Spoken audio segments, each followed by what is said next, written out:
Bonjour, bienvenue dans mon premier tutoriel de RPG Maker VX. Donc c'est un logiciel qui permet de créer ses propres jeux vidéo. Donc voilà. Donc on fait nouveau projet en haut à gauche. Je vais l'appeler tutoriel. Là. Ok. Voilà, donc ça nous ouvre sur une map avec notre petit personnage. Donc avant de commencer un jeu, il faut aller dans la base de données pour voir ce que ça nous donne pour faire notre propre base de données. Voilà. On va dans outils, base de données, ou on clique sur F9. Donc la base de données, voilà. Alors, donc ça c'est les personnages qui vont être dans le jeu, enfin nos personnages principaux. Donc sachant que Ralph, comme c'est le numéro 1, sera le personnage principal. Donc vous pouvez le changer. Je vais marquer Jack, c'est un peu mieux. Donc la classe, la classe c'est paladin, guerrier, prêtre. Si vous connaissez à peu près les jeux de RPG, vous voyez à peu près qu'est-ce que ça veut dire. Donc je mets guerrier. Le niveau initial, quel niveau votre personnage va commencer le jeu. Donc vous mettez 1 ou 99. L'apparence, donc vous cliquez. Donc vous pouvez ressembler à un personnage, à un bouton en passant par une porte. Donc moi je prends un personnage. Voilà, excusez-moi. Donc sélectionne son personnage. Donc un portrait. Donc chaque apparence de personnage, il y a un portrait qui correspond. Donc il faut le trouver. C'est assez simple. Moi c'est celui-ci. Puis l'équipement de départ. Donc normalement, vous voyez, ça marque déjà qu'on a des équipements de départ par défaut. Donc moi je marque aucun à chaque fois. C'est pour il trouvera ses propres équipements dans le jeu. Donc les personnages, donc ça je vous dis, vous pouvez que contrôler 4 personnages principaux. Donc là il y en a 8, donc vous allez contrôler les 4 premiers qui sont là.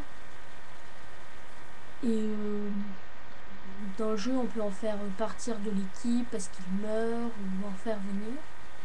Donc pour pas les avoir, on fait définir maximum. Par exemple, on veut qu'un seul personnage, on met 1. Voilà, tous les autres ont été effacés, sauf le premier personnage, qui est celui que j'ai créé. Donc la classe, donc c'est ce que je vous ai parlé tout à l'heure. Donc chaque classe, il y a des armes qui peuvent être équipées. Si vous êtes paladin, on peut vous équiper une massue, une épée, une lance, etc. Si vous êtes un mage, c'est différent.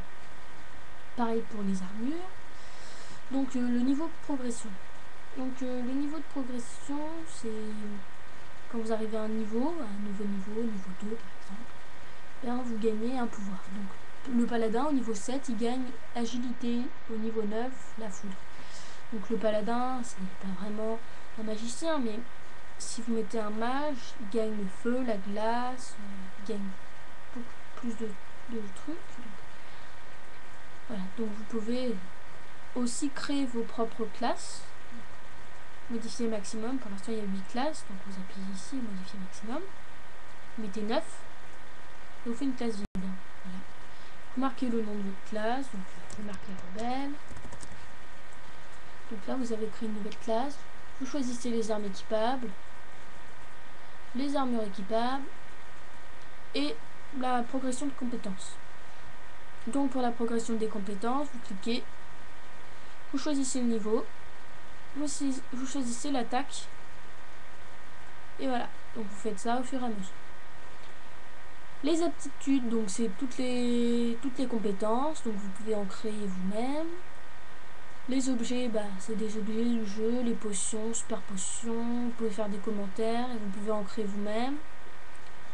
Les armes c'est pareil, donc on peut en créer soi-même, on peut mettre un petit commentaire, une petite icône, vous voyez, donc il y a tout ça d'icônes, on peut en importer de notre propre ordinateur pour bien customiser son jeu. Les armures c'est toujours pareil, je vais pas passer 3 heures dessus. Les monstres, alors les monstres on peut aussi en créer, c'est beaucoup plus difficile. Donc là on a 30 monstres, c'est déjà pas mal.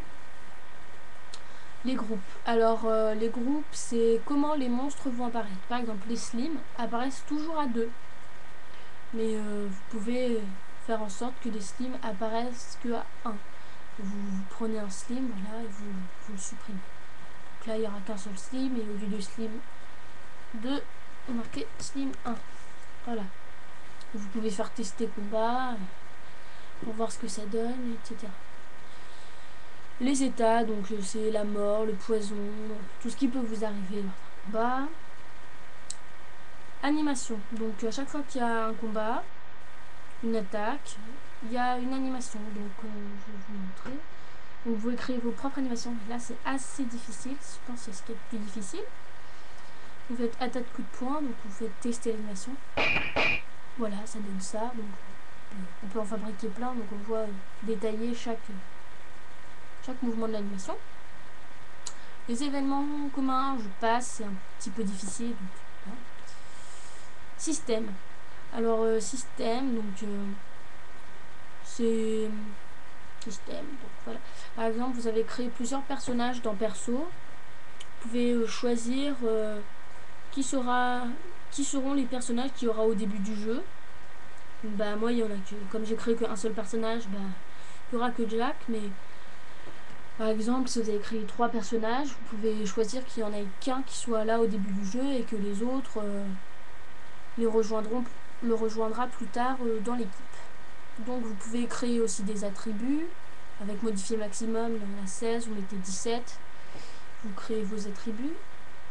Donc l'emplacement de départ, donc là c'est la map 1, c'est celle qui est derrière nous. Le titre du jeu que vous pouvez changer. Le lexique. Alors le lexique c'est les mots utilisés dans le jeu. Donc par exemple nouvelle partie. Vous pouvez changer, marquer new games. Voilà, donc les PV. Donc là c'est point de vie, c'est PV. Vous pouvez marquer point de vie en toutes lettres. Le nom de la monnaie employée. Donc là c'est G.